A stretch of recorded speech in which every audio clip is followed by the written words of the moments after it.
Welcome to Lift Your Legacy. My name is Jacob Prupp, father, husband, and rabbi. And each week we bring you an inspiring person or message to help you unlock your inner potential and create change that will impact the future. Thank you for listening, and let's get to it. Ladies and gentlemen, I'm thrilled to have on an unbelievable guest today. His name is retired U.S. Air Force Colonel Chris Stricklin, and he was one of the most elite fighter pilots in the country, having flown combat missions, and then was an instructor for the F-15, and then joined the extremely like the top of the top in the U.S. Air Force, which is the Thunderbirds, which is the F-16 pilots that just show how awesome the jet is and how awesome the Air Force is.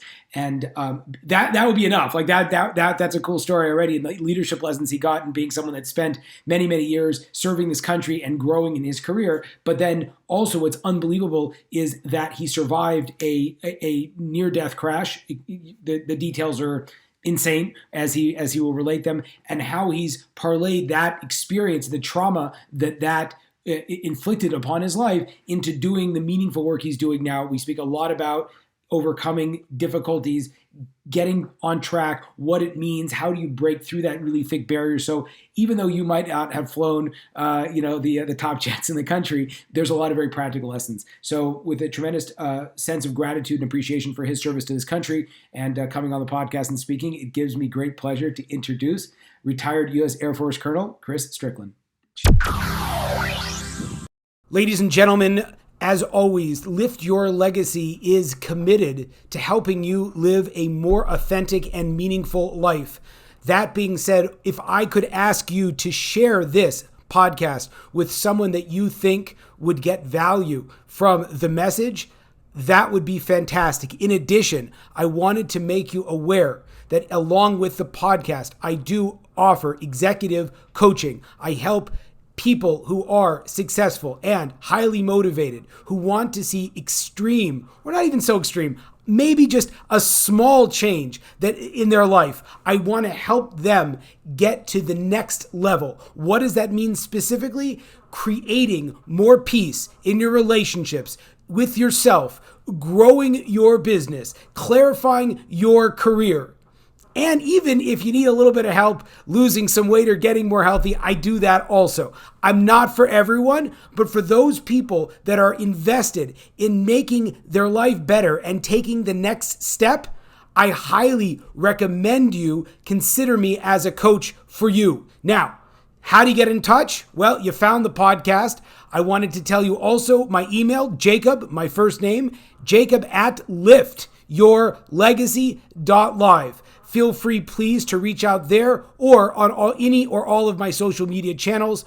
I'd be thrilled to give you a complimentary half-an-hour conversation to see if we might be a good fit to work together. And now, with no further ado, I ask you to please sit back and enjoy the show.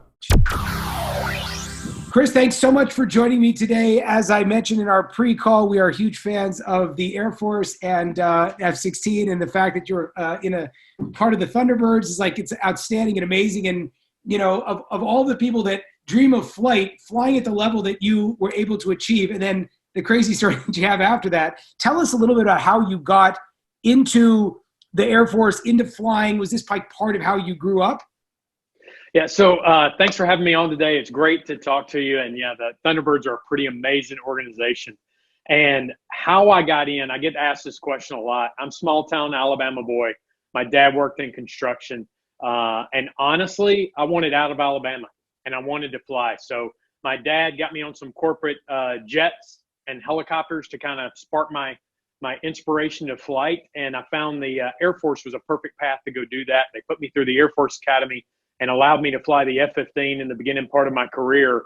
So that's kind of how small town Alabama boy ended up in there. I didn't know how hard it would be. And I just said, I'm going to go do this. And it worked out for me. So I have a feeling that of all the people that want to go into being a pilot, the F-15, the F-16, that's like the top of the line, right? Of course it is. It's amazing to fly those fighter aircraft. And you know, the process to get through that, from the 25,000 people that put in for the Air Force Academy to the 1,000 people to go to pilot training to the 35 F-15 pilots we make a year. It's a pretty incredible competition level to get in there. So what were some of the things that kept you going through that very rigorous process? Like, did you have any like developments in how you thought? Like, what kept you going? It was the inspiration to go. I wanted to fly. I wanted to fly a fighter aircraft. I wanted to go 1,400 miles an hour, and I wanted to fly it in combat. And that is what kept me focused every day. It doesn't matter how hard it is if you have a clear goal to end up with.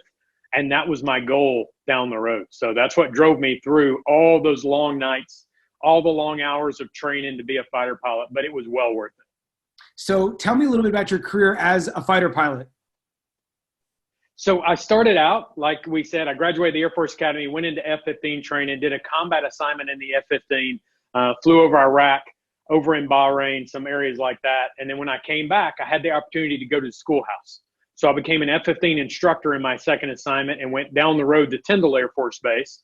And I always say, you know, like I just said, you got to have clear goals that you want to go. And I wanted to be an instructor pilot and a combat pilot in the F-15. And, you know, I hit my late 20s and went, I'm there. I made it. And what now? Because it had always motivated me day to day. And what do I shoot for now? And a friend of mine, a mentor of mine, pulled me into a room and said, hey, what do you want to be when you grow up? And I said, I don't know. I'm struggling for that. And he introduced the Thunderbirds to me and said, have you ever thought about this? And I said, I haven't. So I went home and talked to my wife, and we decided it's something we wanted to do. So I went through the process to become a Thunderbird, went out and flew with them, which I'm sure we'll talk about here in a minute. After my Thunderbird assignment, I served in the Pentagon as the pilot career flow manager, which is an incredible opportunity to work in the Pentagon with 25,000 of your closest friends. And after there, I did some schooling. I went on to do some command assignments and finished up my career at Beale Air Force Base in California before I retired about 2 years ago. That's amazing. How has these transitions, one of the things that I always like to find out is that, you know, we really get set on these goals sometimes when we're young. And then when we start achieving the goals, it is difficult to kind of figure out the next step. So after having so many career transitions, what are you thinking about when you see, again, even just like the idea of retiring, how do you set up new goals for yourself, or how do you talk yourself through these transitions in your life? I always like to call it a success plateau. Okay. When type A personalities work that hard to get to a goal, when you achieve the finish line, you kind of go, what now? And you've got to find the next goal. Because what I found in life is it's not about the goals or the finish lines. It's about the journey in the middle. It's about the people you meet along the way, the accomplishments you have going forward. And it has very little to do with your title, with success as we traditionally define it. And I challenge people to do that. Most of the time, if we meet in a room and I say, will you introduce yourself? Give me your name and what you do. Most people say, hi, I'm Chris Stricklin. I'm president of Dunn University. And they give me a title off a business card. That tells me nothing about you. And they really don't embrace who they are, or more importantly, why they do it every day. Realize that in business, we spend more time with the people in our office than we do with our families, with our kids. And you go, why are you doing it? It's not for a paycheck. I've never had a job in my life. I've always had a career. And what I mean by that is a job is when you come in and punch the time and you're doing it for the paycheck. We all need to get paid. That's part of life. But we need to embrace the why we do what it is we do, why we devote our lives to the mission we have, to the goals we have, to getting up every day. And that is what ultimately drives that success and the satisfaction at the end of the day, the week, or our life. That's amazing. Tell me a little bit about in the people that you interacted with, either with the Thunderbirds or when you were a combat pilot, how many of those individuals have this just high octane, I feel like no one has like a chilled out personality. You just have to go fast. Is that kind of like a general rule for life in this kind of area? It is, especially with fighter pilots. We're all type A personalities. When you put us all in a room, my wife used to joke, if we go out to eat, she goes, if people didn't know you, they would think you hated each other, because you're always poking and prodding and challenging each other and being in competition with each other. But that's what makes us who we are.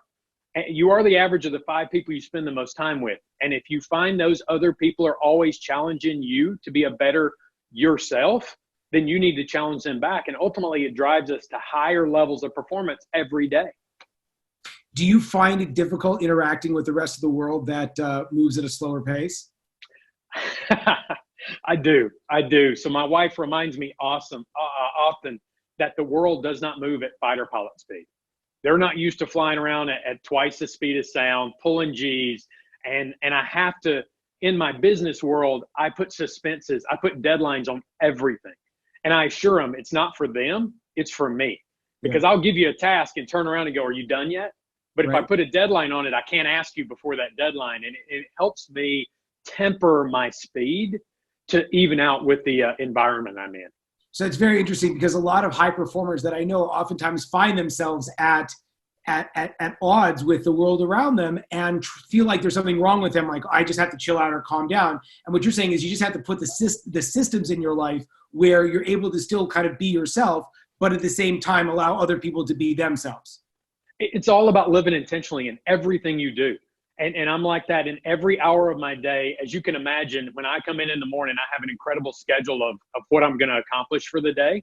But if I back off to a slower pace, then I'm lowering my bar for the environment I'm in, as opposed to challenging other people to be more intentional about every minute you're sitting in a meeting. What's the purpose of the meeting? Why are we going to have lunch together? And it causes us to be more deliberate in everything we do. That's amazing. So, very decorated career, served our country for a very long time. You had a very, I guess you can call it public. Just tell us a little bit about what the ordeal that you survived and how you went through it. Maybe if you could just take us through a little bit about the crash that you endured. Okay, so as I went out to be the Thunderbird, I was a solo. So realize that Thunderbirds are divided into 6 pilots. 4 of them are the diamond that fly the graceful formation you see all the time, and the other 2 are the solos. And their task was showing the high performance of the F-16. And so I took off last. I was the last Thunderbird to take off, and my opening maneuver was the max climb split S. So I took off, went straight up, flipped over on my back, and did the back half of a loop to exit the opposite direction from where I came. And on this day, back in 2003, as I took off, something went wrong. And as I rolled over on my back and started to pull, once I passed what I had been taught was the abort area. So basically that means I can't roll out and just avoid the back half of the maneuver. I knew I was going to crash and I didn't have the altitude to finish the maneuver. So the entire flight was 25.25 seconds from takeoff to explosion. Think about what you do in 25 seconds. For me, first of all, it was about 3 hours long. Temporal illusion, temporal distortion slows down everything around you. So as I pulled through the backside of the loop, I thought about ejecting. I knew I was outside the envelope, which what that means is I was outside the capability of the ejection seat I was sitting on, and I wouldn't survive. And I looked out and saw the people there. I wanted to make sure the aircraft was not going to tumble in their direction. And at the very last moment, as I started to get the ground rush of the ground coming up, I commanded ejection 140 feet above the ground, 1/2 second before impact. I left the aircraft 40 feet. It's going a little. I want to build that up for 1 second. So you realize that there's nothing you can do at a certain point in the flight. You can't even eject. You're saying that was like, so you couldn't even eject. You were completely helpless. The plane was going down very quickly. First of all, you made sure that it was far away from the onlookers, and then say one more time, explain a little bit the mechanics of it, how you managed to eject the last second. So at the very last minute, I got ground rush. So basically you see that last minute, the ground's coming up to meet you like you don't want it to. And as I get that, I know it's the last chance for me to command ejection. So actually, what's going through your mind? Was anything going through your mind at this point? Do you remember it? I'm going to tell you, I remember everything. I remember it frame by frame, because if you think about your memory, you tend to not remember videos, you remember stills. Sure. So I remember it frame by frame of everything that was happening, microseconds. I'm watching the canopy. I'm watching it come off the aircraft. I'm watching everything happen. As the rockets fired to get me out of the aircraft, I watched the smoke billow around my legs. And you know that's instantaneous. It's amazing how much went through my training. So as I'm thinking about this, I'm trying to figure out what happened. And it was kind of like a Monday morning quarterback. Yeah. I was thinking about the maneuver as I flew it that day. I went back and played in my mind some of the maneuvers I had flown before and kind of put them side by side to figure out what was different. And I'm also thinking about my family. I'm thinking about everything that I went through in life in addition to flying. People say you had to be upset. You had to be nervous as you're going through. And I say, it was the most calm I ever was in my entire life. What are you talking about? Air Force training at its best.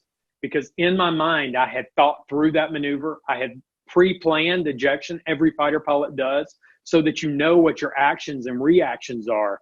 And so I had this calmness through my body of, I just have to do it like I trained to do. And it wasn't till well after the ejection that the adrenaline wore off, and I started, my heart rate went through the roof. But for the entire maneuver, I was incredibly calm. And that is the benefit of our military and the way they train. The way we go into combat, the way we go into flights is so that we can be calm in the face of adversity like this.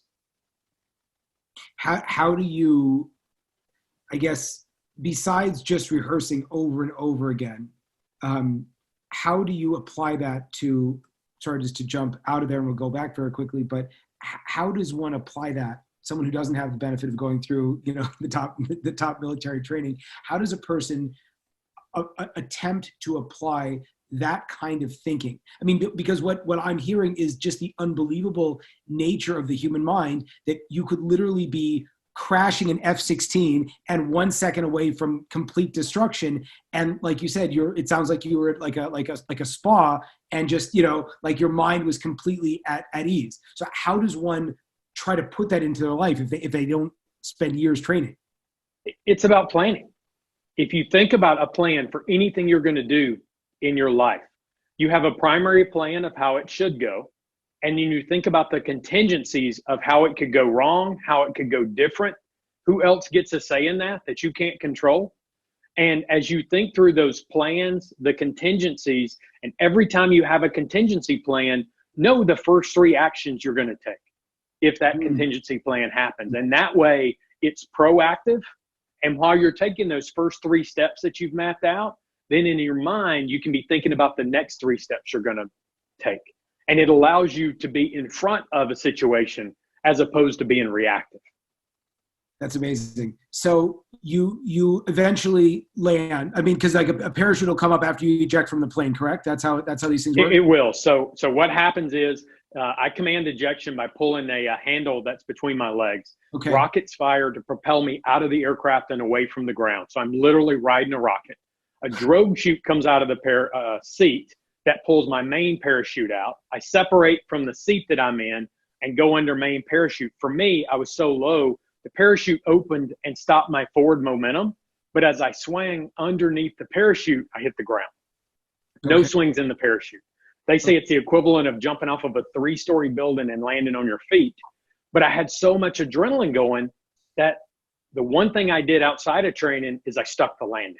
I landed on my feet, didn't roll out of it. I'm 2.5 inches shorter today because of the way I hit the ground. Oh my gosh. And if you think about that, I landed, and I will tell you, I'm standing there on the ground. I don't see any flames. I don't feel any heat. Turns out I was in part of the fireball.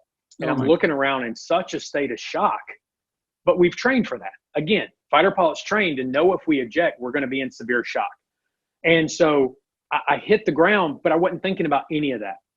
When I hit the ground, I felt every good moment of my life, everything that had happened. You know how people say your life flashed before your eyes? I don't believe that at all. Nothing flashed before my eyes, but I had the best feeling I'd ever had in my life of all the positive. And then I'm standing there for what seems like an eternity, looking up at the sky. It was a beautiful day. And then I snapped back to reality and went, oh my gosh, I was just flying an F-16. What happened? And so in my mind, I go, I must have ejected. Well, fighter pilots are trained to do a post-ejection checklist as we're coming down under parachute. Well, needless to say, I'm standing on the ground now, but I started through my checklist. And the first thing we do is we look up to check our parachute. I didn't have a parachute. So how is it possible I was just flying an F-16? Now I'm standing on the ground. My flight suit's not dirty. I landed on my feet. What is going on? And I go, well, I must be dead. I must not have made it. And, we all ask ourselves what happens at that moment when it happens. And I go, nothing's going on. What do I do now? And about that moment, after what seems like another eternity, I see my parachute collapse. And so I realize I did eject, and things are happening so fast, and I'm in the smoke of the plane. So I just couldn't see my parachute. And I don't know why it is, but when anything happens, we always take our hands and throw them on our face. I don't know. So I take my hands, I throw them up to my face, and I bring it down. I've got blood in my hands, and I go, what has happened? And I start to get out of my parachute. I still don't see the smoke. I don't feel the heat. I don't see my airplane. I mean, that's the shock that's blocking it from me. So I look over and I find my other Thunderbirds. I count them in the sky. There's 5 of them airborne. I see my safety observer and I wave at him so he can tell them I'm okay. Well, I'm about a half mile away from him. I start to walk over. Well, I get about the 3rd step and I go, wait a minute. I'm obviously in shock and can't see everything. I could walk through something that makes this even worse. And so I backtrack my 3 steps and I lay down where I landed and wait on them to come get me. And it turns out if I would have kept walking, there's a high potential I would have walked through the burning flame of the aircraft that I didn't see. Because our bodies are unique things. Sometimes they block things from us, even in real time. But that's kind of the story of how it happened. That's 25.25 seconds of my life. You literally didn't see the flames that you were about to walk through. I can see it right now in my mind. The most beautiful blue day I've ever seen. No flames. The runway was clean. It was just like nothing there. I landed in the dirt off the side of the runway, but it was just not there. That's crazy. And then you didn't talk about it. I didn't. So as you can imagine, I left there on a backboard. I got a helicopter flight to a trauma center. I spent like 12 or so hours. They thought all this horrible stuff was wrong with me. And at about 1 o'clock in the morning, I've been strapped to the backboard this whole time. The doctor comes in and goes, okay, I recommend you take it slow, but I'm going to unstrap you and you can sit up. You're fine. Nothing's broken. Nothing's torn. You're going to walk out of here. That's insane. Yeah, it's crazy. Even to think about it this day, it's literally nothing. I'm 2.5 inches shorter, but that's it. I have some back problems, but at our age, who doesn't have some back problems, right? But I walked out of the hospital I walked out of the hospital and returned to my hotel room that night. Oh my gosh. So what's the recourse after something like that? So there were investigations because the Air Force has 2 investigations. One's a safety investigation internal to the Air Force. So we find out what happened so we can prevent it happening in the future. And the other one is an accident investigation that's publicly released. So we went through, ultimately, it was like most aircraft accidents, it was pilot error. There were a lot of contributing factors, but it boils down to everything's the pilot's fault. And we went through that. We learned a lot for the Air Force of how to improve it, how to improve the maneuver, the culture, things like that. And then from that point, they came in and said, where do you want to go? And I went on with my career in the Air Force and never looked back. And kind of, if the Air Force didn't have to look at it, I didn't have to look at it. One thing I didn't mention is they called my wife. So spouses in the military are always terrified of the blue Air Force car pulling up because a commander puts on their dress uniform, gets their chaplain. That's how we tell a spouse something's happened to their husband or wife. And because it was such a public incident in an air show, the Thunderbird 1 decided to have somebody call my wife so that she didn't get surprised by seeing something on the news. And this is a perfect story of it doesn't matter what is said. It only matters what is heard. And what my wife heard was there had been an accident and I hadn't made it. So you can imagine we both had significant trauma from that. And so we kind of agreed subconsciously to never talk about it. And for 13 years, we literally acted like it didn't happen. We never discussed it. We never talked about it. We just didn't acknowledge it. And I say that today. Here's my disclaimer. Don't do that. That's not good for anybody. And that's what led me to writing the book with Joel, my co-author, is because something happened in my life. It kind of opened the closet of that information. And once you crack the door of that stuff you had never dealt with, it all poured out. And it caused even more trauma dealing with it. So Joel and I love the book we wrote because we're trying to start a community of survivors like us. But we both say that writing the book was potentially more traumatic than the incidents that led to us writing the book. Because for me, that was a long time to lock things away. And I had to talk about it with my wife. We had to sit down and watch videos together, look at the pictures again. And it was really a journey for us to get through that. And, people always say, well, how did you deal with that? My answer is I didn't past tense deal with it. We deal with our traumas every day when we wake up. We are the peaks and the valleys that we go through in life. It's back to the journey. we can't have the high points of our life without experiencing the low points. And both of those make us who we are and define our character and our personality.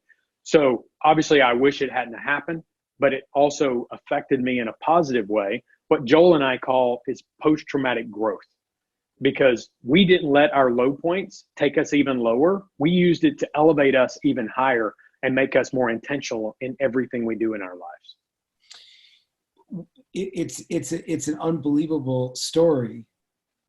One of the things that really sticks out is, I haven't met Joel, but just speaking to you and hearing sort of what you've done with your career, it's like you're a tough guy, and you've done a lot of you have to be pretty tough to walk away from a crash like that. But what I'm hearing is going through the emotional trauma. Even someone as tough as you couldn't deal with it for 13 years. And when you did deal with it, the emotional scars were much worse than the incident itself. They were. We call them the invisible scars. Because you know what? If I broke a leg and I'm walking around in a cast, it's obvious I have something. Right. But so many of our military people and our public at large, we all have traumas in our life. Yes. And you never know what is underneath the surface, how they're dealing with it, or who they're dealing with it with. Right? We all need a wingman. You can't do things on your own. And sometimes it's my wife. Sometimes it was going through talking to Joel. But we have to have a team of people to help us get through things that we can let our guard down. Because I will tell you, I appreciate what you said, but for a fighter pilot, I put the walls up even thicker because I never want to show the vulnerability. And since Joel and I published this book, what we found is when we stand up and go, let us tell you about our trauma, about our difficulties, what we find is people embrace us and go, let me tell you what happened in my life. Will you help me deal with this? Will you help me tell my story? And it's back to that community of survivors, because when you're around people like yourself, people with aspirations like yourself, people with invisible scars like yourself, you tend to close the door and you'll be more open with them, which will ultimately heal both of you. The reason I do things like this is every time I tell you my story, first of all, I'll tell you 2 years ago, I could not have been on video and told you anything we've talked about, because emotionally I would have broke down. Emotionally, I would have locked up and put the wall up. So every time I do something like this and partner with somebody like yourself to tell you my story, it gets easier for me. I can go a little bit deeper into the emotions of it. I can go a little bit deeper into the family side of it that I couldn't do on the day before, or I couldn't do in front of my wife, or the book launch party. I'll tell you, it was rough because I never realized that my kids had never been there. It's those kind of things that you're just like, man, I didn't see that coming. I had prepped with my wife. I had never prepped with my kids. I guess the question that sticks out is that it's really, especially hearing what you're saying, and like you said, there are people that the trauma doesn't have to be as extreme as someone who's a service member or member of the police, or whatever it might be, that deals with like these kind of things. It could just be, but this idea of actually bringing the wall down. I guess the question is, to the person that says, I just want to leave the wall up, that maybe I just won't go there, and maybe I'll just live my whole life and never have to look back. What kind of encouragement, what do you tell them? Why should they bring that wall down, knowing, like you just said, that it is tough and that you're never really going to heal and that it gets better over time? But like, why should a person break that wall? Well, you think about it, and it goes back to, we started talking about success in the beginning. And one of the things I like to ask people is, what do you want to do in your life? And most people go, I want to be successful. Okay, define it for you personally, not in social media, not in the news. How do you define it? And very few people have done that. And then after you define success, what's more important than success is, why do you do what you do? At the finish line, and there's only one finish line in life, it's when you take that last breath. Only you will know if you were successful. And why did you do what you do? And so for me, when I let that wall down and started to let people get in closer, it allowed me to have richer communications with people, relationships with people. And it let me find out that my concern was not why my crash happened. That wasn't it. My concern was why I survived. And that's one of those deeper questions of, that was the burden I was carrying every day of, why am I alive when so many other people aren't? When other fighter pilots haven't made it through, what was I left on this earth to do? And did I do it? And that's the why that defines what I do every day. And you never know. And you never know whether it's something you personally do, or maybe I'm still here because we have added 2 kids to our family. Maybe it's something they do. You never know how you're going to influence people in their lives moving forward, or really why any of us are here in this life. So then the ultimate expression of I guess you could say this survivor's obligation would be what? To you, what does it mean? A person that, and again, I think it's so important because, you are such a rare breed that the, and it's a hard thing because, you look at someone like yourself, you look at people that have really quote unquote accomplished something that, maybe people are finding themselves at 40 or 50 years old and they still haven't achieved what they want to achieve yet. But they also in a lot of ways are survivors of all kinds of bad stuff. Maybe it's bad parenting, maybe it's, trauma from relationships, whatever it is. What is that obligation to go forward? How does a person, when they say, I want to live a life like you live, I want to live a life where I can own what happened and I can live fully. What's the first step? So for us, our survivor's obligation is bearing that weight of why am I here and what am I meant to do? And that's the obligation we have. For Joel, for people that didn't survive cancer, for me, for fighter pilots that didn't come home, military people that didn't come home or make it through the flight.